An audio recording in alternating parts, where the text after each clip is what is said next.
തൽക്കാലം വീട്ടിൽ പോയിക്കോളൂ. നമ്പർ ഇവിടെ ഉണ്ടല്ലോ, ഞാൻ വിളിക്കാം. അതുവരെ പുറത്തോട്ടൊന്നും ഇറങ്ങരുത് കേട്ടോ.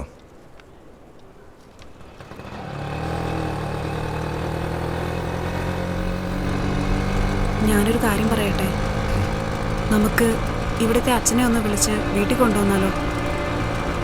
എന്നിട്ട് അസുഖം മാറാൻ പ്രാർത്ഥിച്ചാൽ മതിയാവും. അല്ലാതെ നമുക്ക് എന്താ വേറെ ചെയ്യാൻ പറ്റുക? DC, നീ യുക്തിക്ക് നിരക്കുന്നതാണോ ഈ പറയുന്നത്? അതിന് നമ്മുടെ ചുറ്റും അങ്ങനത്തെ കാര്യങ്ങളാണോ നടക്കുന്നത്?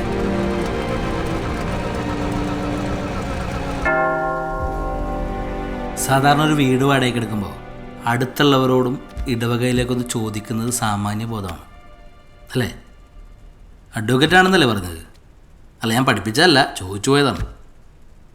അത് അപ്പോഴത്തെ ഒരവസ്ഥയിൽ സംഭവിച്ചു പോയതാച്ചോ. ജോണേ, സഭയിൽ ഇത്തരം വിഷയങ്ങൾ എങ്ങനെയാണ് കൈകാര്യം ചെയ്യേണ്ടതെന്നുള്ളതിന് ഒരു പ്രോട്ടോക്കോളുണ്ട്. ഇതുപോലൊരു സംഭവം രൂപതയിൽ അറിയിച്ചാൽ അതിനെക്കുറിച്ച് വിശദമായി പഠിക്കാൻ അതിനെക്കുറിച്ച് അറിവുള്ള കുറച്ച് അച്ഛന്മാരെ ഏൽപ്പിക്കും. അവരിതിൻ്റെ കാര്യങ്ങൾ പഠിച്ചതിന് ശേഷം അവരാണ് എക്സോസിസം ചെയ്യേണ്ടത് ആരാണെന്നുള്ളത് തീരുമാനിക്കുന്നത്. അങ്ങനെയാണ് കേട്ടിട്ടുള്ളത്. പക്ഷേ അതൊക്കെ അന്വേഷിച്ച് പിടിച്ച് വരുമ്പോഴേക്കും സമയം കൊടുക്കും. എൻ്റെ ഭാര്യ വീട്ടിൽ അച്ഛൻ വരുമെന്ന് പ്രതീക്ഷിച്ചിരിക്കുക. അച്ഛൻ വരും, മോന് വേണ്ടി പ്രാർത്ഥിക്കും, അവൻ്റെ അസുഖം മാറും. ആ ഒരു പ്രതീക്ഷ മാത്രമുള്ള അച്ഛൻ. എന്താ പേരെ കിട്ടിയോ? അച്ഛാ, നമ്മുടെ രജിസ്റ്റർ മുഴുവൻ പരത്തിക്കൊണ്ടിരിക്കുക.